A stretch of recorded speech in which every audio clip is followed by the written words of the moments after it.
Hello, আসসালামু আলাইকুম সকলকে। আশা করি সকলে ভালো আছেন। আজকে আপনাদের সামনে একটি ভিডিও নিয়ে এসেছি। সেটি হলো হেমিকো পিএইচ এর উপকারিতা, অপকারিতা এবং খাওয়ালে কি ধরনের উপকার হবে, অপকার হবে, কখন খাওয়াবো, কেন খাওয়াবো, এসব সম্পর্কে আজকে বিস্তারিত একটি ভিডিও নিয়ে এসেছি। আপনারা সকলে আমাদের সাথেই থাকুন।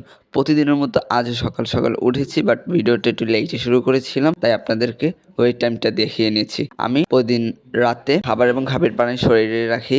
তার পরের দিন সকালবেলা সবসময় আমি দেওয়ার চেষ্টা করি পরিষ্কার করে। আমি বেশিরভাগ সময় খাবার পানিটা শরীরে রাখি, ধুয়ে তারপরে পরিষ্কার করে প্রতিদিন সকালবেলা, যেহেতু এখন শীতের সিজন, আমি হালকা করে গরম পানি দিই, কুসুম গরম পানি, যাতে ওদের সকালবেলা কুসুম গরম পানিটা খেলে ওদের ভালো লাগে এবং ঠান্ডা যদি থাকে আস্তে আস্তে ঠান্ডাটাও দূর হয়ে যাবে। এই কারণে আমি হালকা কুসুম পানি দিয়ে রাখি। যাই হোক, আপনাদের সামনে এবার আমি হেমিকো পিএইচ নিয়ে আলোচনাটা শুরু করি। হেমিকো পিএইচটা আমরা দেব যখন দেখব পাখির ঠান্ডা লেগেছে, পাখির পুপস সে পানি দেখা যাচ্ছে, পাখি পাতলা পাতলা পুপস করতেছে, মানে এক কথায় পাখির পুপস স্বাভাবিক না, তখনই আমরা হেমিকো পিএইচটা ব্যবহার করব। তবে হ্যাঁ, হেমিকো পিএইচটা আমরা আগেই দিব না, ঠান্ডা লাগলে হেমিকো পিএইচটা আমরা দেবো না, তাতে পাখির কিচ্ছু হবে না। প্রথমে আমরা ঠান্ডার যে যত ধরনের ট্রিটমেন্ট আছে, মানে যত ধরনের বলতে ওদের ঠান্ডার যেই ট্রিটমেন্টটা প্রয়োজন আমরা সেই ট্রিটমেন্টটাই দেবো। সব ট্রিটমেন্ট দিলে অনেক সময় পাখির সমস্যা হয়।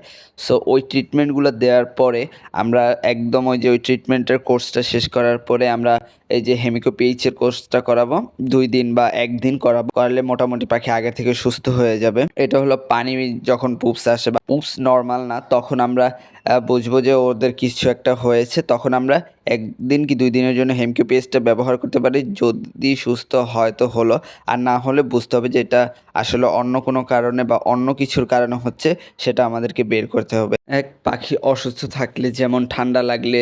2, পাখি ঝিমাচ্ছে বাট আপনার রোগ খুঁজে পাচ্ছেন না। 3, পাখির পুপস নর্মাল না। এছাড়াও বিভিন্ন সমস্যার কারণে আমরা হেমিকো পিএইচটা সাধারণত ব্যবহার করে থাকি। তবে হ্যাঁ, হেমিকো পিএইচটা আমরা তখনই ব্যবহার করব, বারবার বলছি, যখন দেখব পুপস খারাপ। তবে যখন ওদের রোগটা একদম গভীরতা পৌঁছে যাবে তখন হেমিকো পিএইচ দিলে কোনো কাজই হবে না। আর হেমিকো পিএইচ যদিও আমরা অতিরিক্ত মাত্রায় দিই তখনও সমস্যা হবে, পাখি কিন্তু একেবারেই ঠিক হবে না, আরও ঠান্ডাটা বেশি লেগে যাবে বা ওদের রোগটা হয়ে যাবে। আর একটা কথা, আধা লিটার পানিতে 1 ml হেমিকো পিএইচ আমরা দিয়ে থাকি। 1 ml হেমিকো পিএইচ আধা লিটার পানিতে দিব, সবসময় এটা খেয়াল রাখবো। এর বেশি বা কম হওয়া যাবে না। এর কম দিলে সমস্যা নেই, বাট বেশি কম না, যেমন আধা লিটার পানিতে আধা মিলি দিব, অথবা আধা লিটার পানিতে 1 মিলি দিব, এরকম। এর বেশি কম হওয়া যাবে না, এর বেশি কম হলে সমস্যা।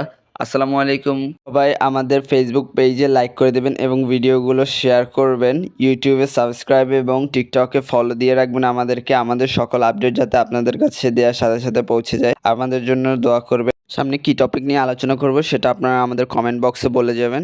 আর এই শীতে সকলের আদরের পাখির যত্ন নেবেন, যাতে এই শীতে নিজের পাখির কোনো রোগ ব্যাধি না হয়। সকল কিছু থেকে দূরে রাখবেন এবং রোদে দিবেন সকালবেলা। সবাই সবার পাখির যত্ন নিন।